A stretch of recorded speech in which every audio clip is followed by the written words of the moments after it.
सोमनाथ ऐसा हिंदू मंदिर है जिसकी गिनती 12 ज्योतिर्लिंगों में पहले ज्योतिर्लिंग के तौर पर होती है।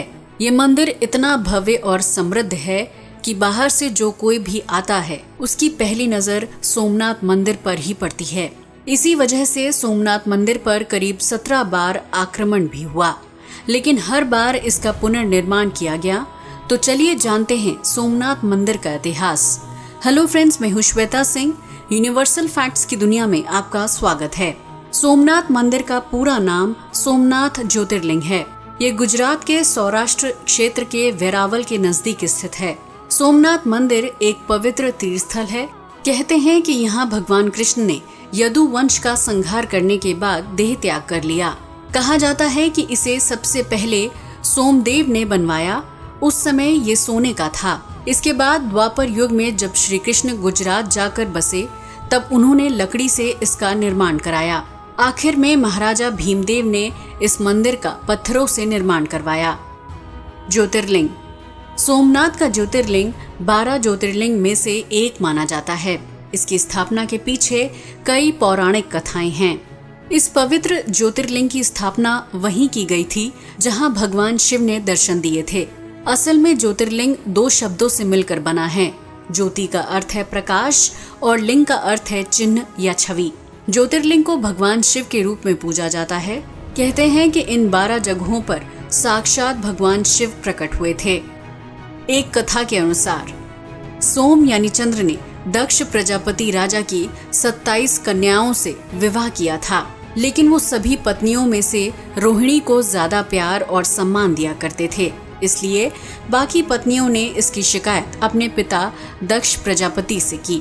एक कन्या को छोड़कर बाकी के साथ अन्याय को देख राजा दक्ष क्रोध में आ गए और उन्होंने चंद्रदेव को शाप दे डाला कि अब हर दिन तुम्हारा तेज कम होता जाएगा। शाप के अनुसार हर दूसरे दिन चंद्र का तेज घटने लगा। ये देखकर चंद्र परेशान हो उठे।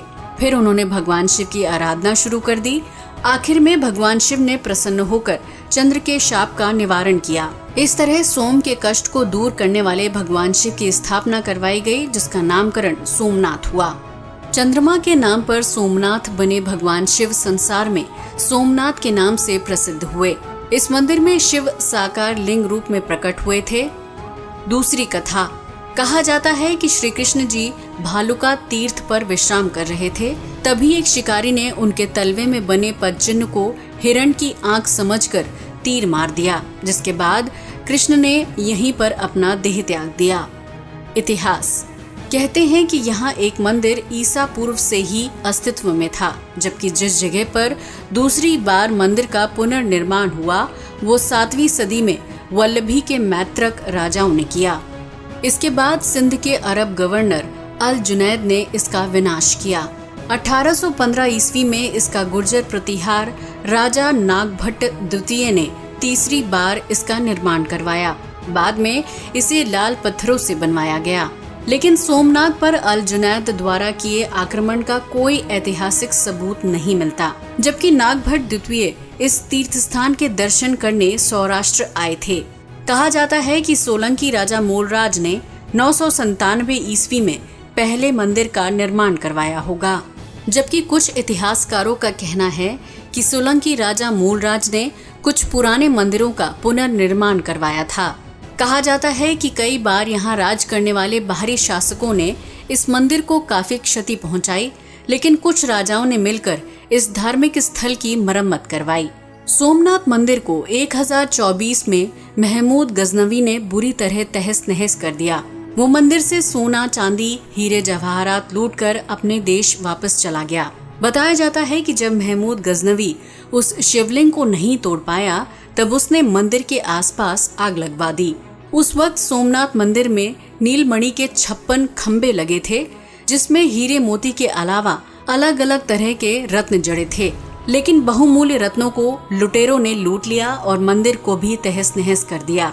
महमूद गजनवी के मंदिर लूटने के बाद राजा भीमदेव ने इस मंदिर की फिर से प्रतिष्ठा की। 1093 में सिद्धराज जयसिंह ने भी मंदिर की प्रतिष्ठा की और उसके पवित्रीकरण में पूरा सहयोग किया।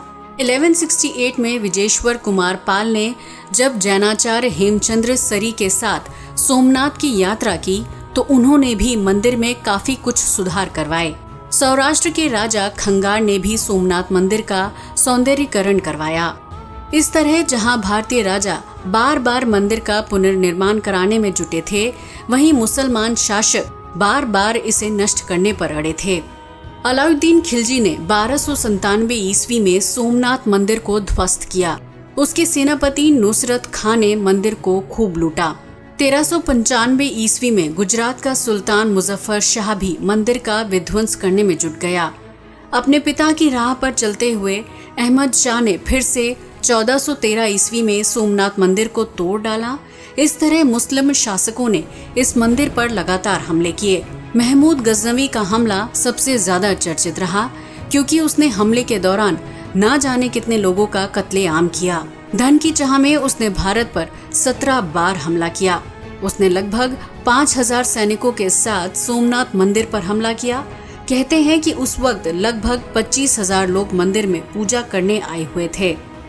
आजादी के बाद पुनर्निर्माण। आजादी के बाद देश के पहले राष्ट्रपति डॉक्टर राजेंद्र प्रसाद ने देश की शान और स्वाभिमान को बढ़ाने के लिए सोमनाथ मंदिर का फिर से भव्य निर्माण करवाया। आज के समय में ये मंदिर भारतीय संस्कृति और सनातन धर्म की शोभा को बढ़ाए हुए है। सोमनाथ का मूल मंदिर जो बार बार नष्ट किया गया था, वो आज भी अपने मूल स्थान समुद्र के किनारे ही है। भारत के पूर्व गृह मंत्री सरदार वल्लभ भाई पटेल ने यहाँ भव्य मंदिर का निर्माण करवाया।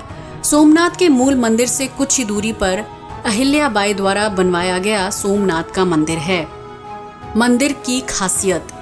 मंदिर के भूगर्भ में सोमनाथ लिंग की स्थापना की गई है।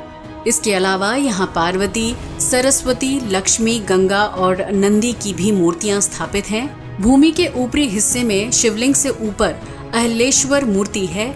वहीं मंदिर परिसर में गणेश जी का मंदिर है, जबकि उत्तर द्वार के बाहर अघोर लिंग की मूर्ति स्थापित है।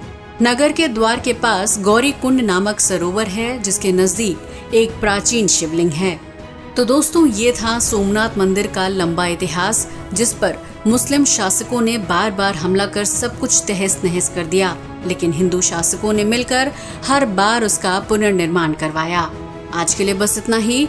वीडियो अच्छा लगा हो तो इसे लाइक और शेयर करें, साथ ही चैनल को सब्सक्राइब भी करें। जय हिंद दोस्तों।